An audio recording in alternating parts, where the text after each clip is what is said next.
On September 11th, 1709, near the small Belgian village of Taisnières, something happened that would haunt military historians for the next 3 centuries. In a single afternoon, over 30,000 horses died on a single battlefield. 30,000. Not soldiers. Not combatants choosing their fate. Animals. Innocent, terrified creatures driven into a meat grinder of musket fire, artillery, and human ambition. But here's what the history books don't tell you. The official casualty figures list around 20,000 human deaths that day at Malplaquet. Yet the contemporaneous accounts, the letters from officers, the confidential reports sent back to courts in Paris and Vienna, they mention something else, something that officers tried desperately to keep quiet. They describe an inexplicable phenomenon during the battle, a collective madness that seized both horses and men in the final hours of fighting. Witnesses spoke of cavalry charges that made no tactical sense, of men and beasts running towards certain death as if compelled by something unseen, of screams that didn't sound entirely human. What authorities discovered in the aftermath would suggest something darker was unfolding on that September day, something that had nothing to do with the War of Spanish Succession and everything to do with the price of ambition.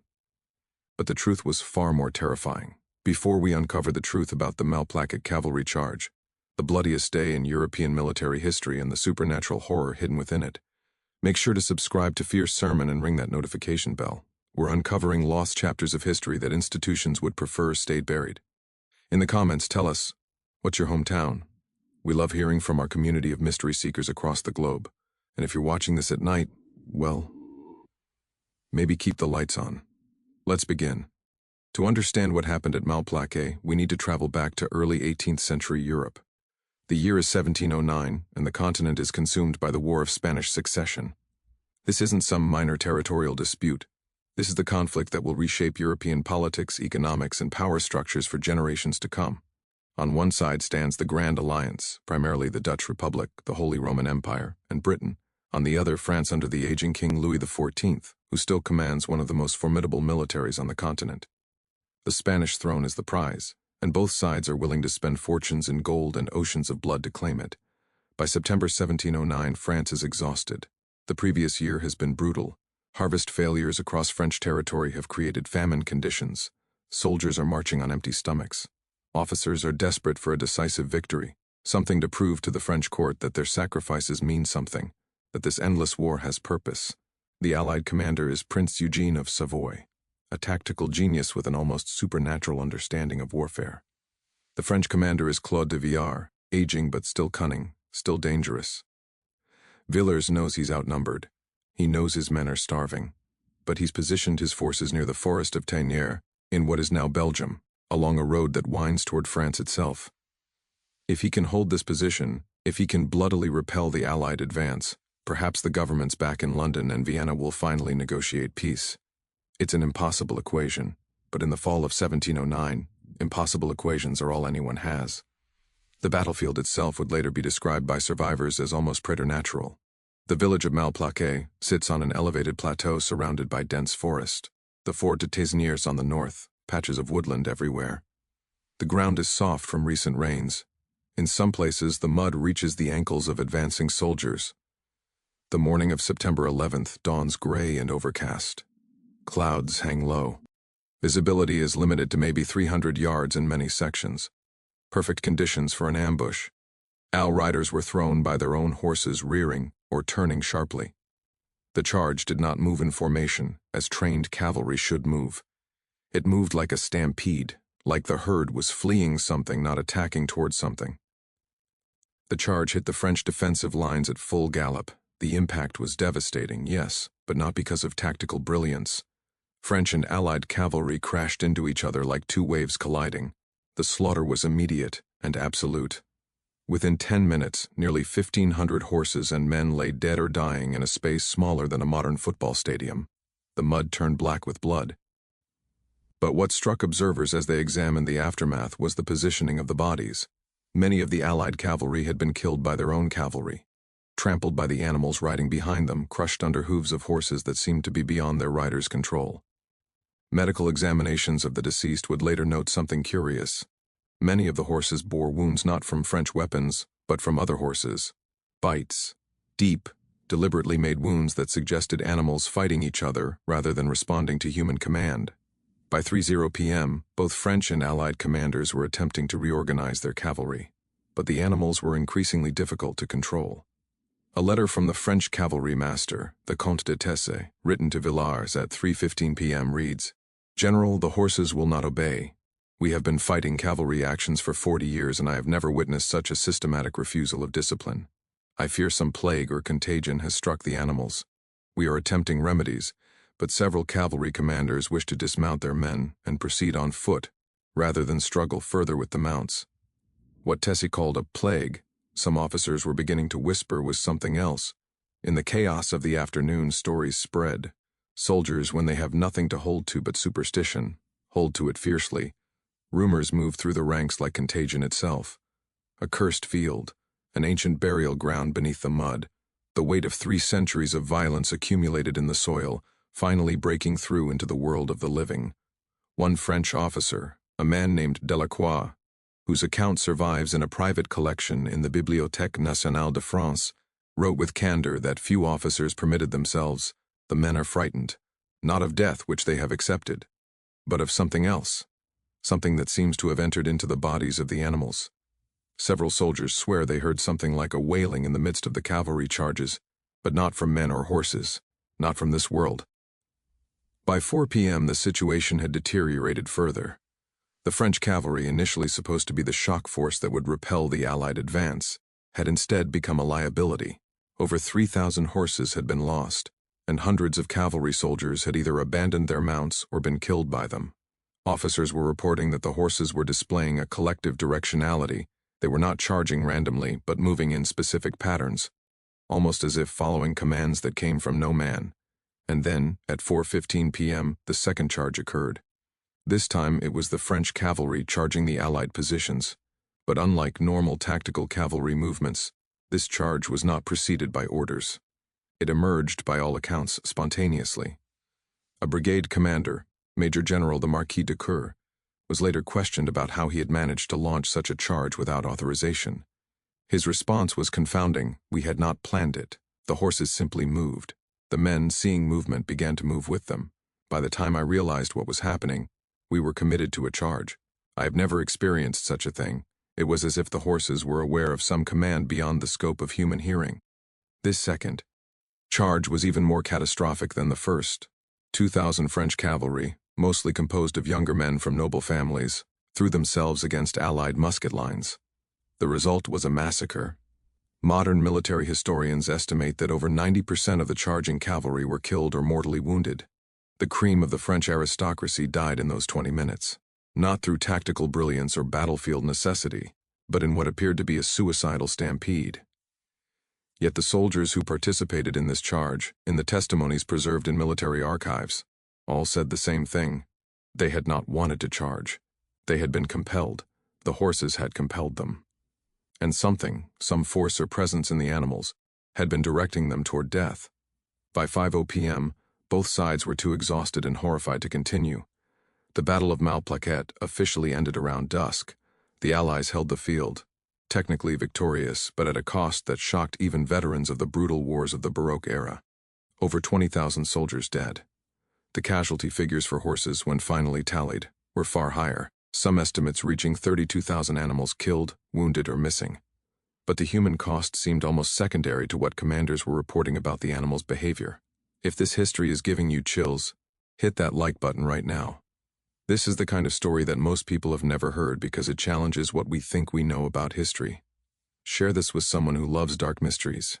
They'll be thinking about this for days. Let's discover what happened when the survivors tried to explain what they'd witnessed. In the days following the battle, both French and Allied leadership faced a crisis meant in the equine brain. In layman's terms, the blood vessels were extremely enlarged, as if the animal's nervous system had been in a state of maximum agitation. But more curious still was a peculiar archives, deliberately separated from one another so that no researcher could easily reconstruct the full story. The justification given was consistent: national security. In the context of an ongoing war, revelation of psychological disturbances affecting cavalry mounts and soldiers might cause panic. It might inspire superstitious beliefs that would undermine military discipline. So the documents were hidden. Not destroyed, but hidden. This approach was remarkably effective. For nearly 200 years, the Battle of Malplaquet was remembered as one of history's bloodiest battles, but the strange circumstances surrounding it were lost to history. Military historians wrote about tactics and strategy. They discussed casualty figures and the political consequences, but they had no access to the reports of the scientists and investigators who had been puzzled by what happened. By 1887, when Auguste Bobet began publishing his research on the battle, the institutional suppression was weakening. Bobe had discovered that the documents of Dr. Darrell had survived in a private collection. He published excerpts in a German military journal. The academic community was intrigued but skeptical. Bobe was careful in his language, presenting Darrell's findings as curiosities, interesting but ultimately inexplicable. Then, in 1920, something unexpected happened. A French officer named Colonel Henri Bourges gave a deathbed interview to a journalist. Bourges had been at Malplaquet as a young lieutenant, had participated in one of the cavalry charges. He was 87 years old and had perhaps 30 hours to live. He decided to tell the truth.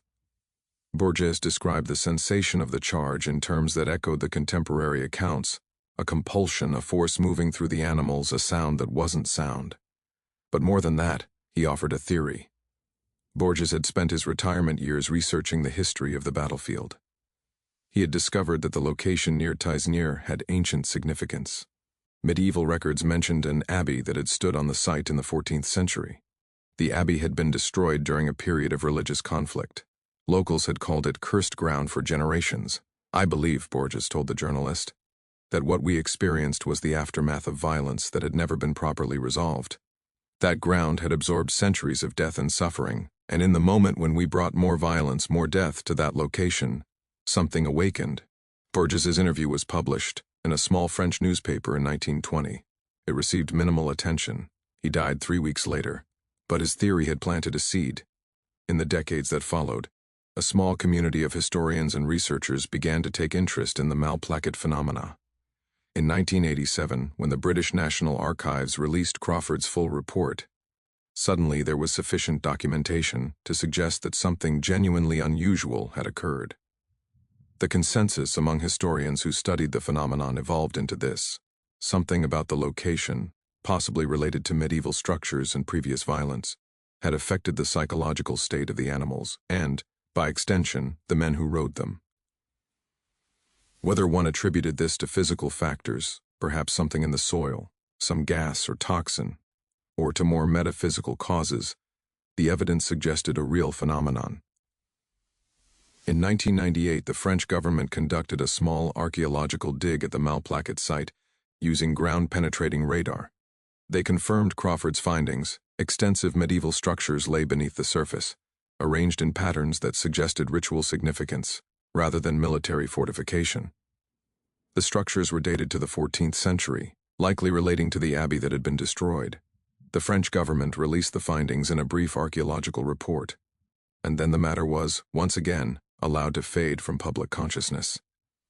To this day, the Malplaquet site remains unmarked by any official commemorative plaque that mentions the strange incidents of September 11, 1709.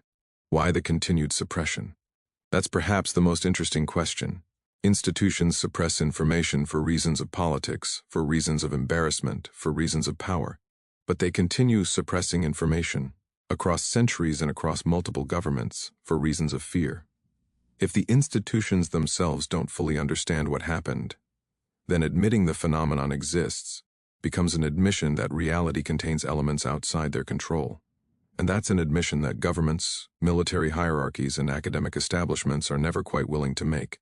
The Malplaquet incident exists at the intersection of several darker truths about human civilization. First, consider the nature of trauma embedded in geography. The battlefield site at Malplaquet had been a location of violence for centuries: medieval conflicts, wars of succession, feudal struggles. Each generation of warfare had left its mark not just in the soil but in the collective memory of the land itself, if we accept that such a thing is possible. What the soldiers and officers in 1709 experienced might be understood as a resonance.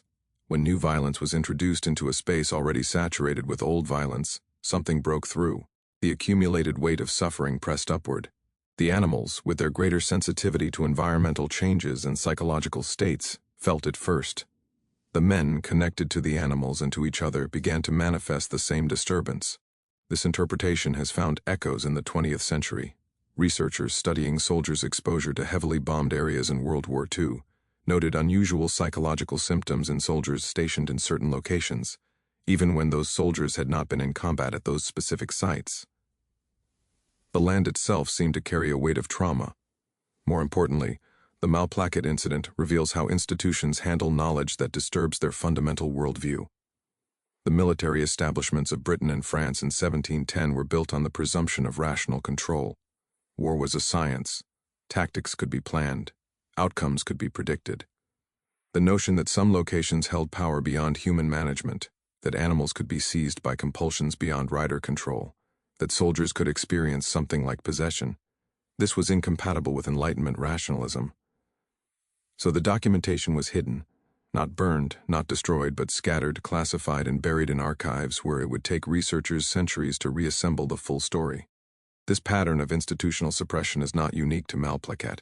Similar incidents throughout history have been subject to the same treatment.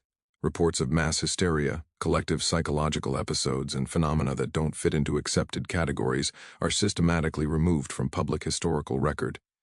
We might ask, what else is hidden? What other incidents of inexplicable mass experience have been classified and scattered?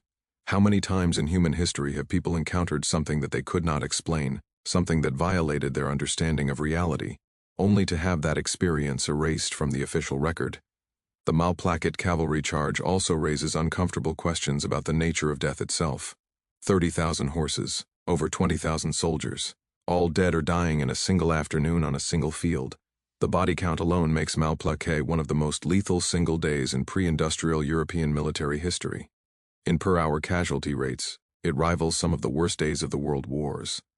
But what if something was driving those deaths? What if the animals and the men were not dying through normal military causes, tactics, training, superior firepower, but through some form of compulsio? What if they were being herded toward death by forces they couldn't understand? Survivors of Malplaquet lived with profound psychological trauma. Not the ordinary trauma of combat, but something deeper. Several cavalry officers who survived the charge eventually went mad. The memoirs of Baron de Merode, a French cavalry officer who participated in the second charge and survived, document his descent into delusion. He repeatedly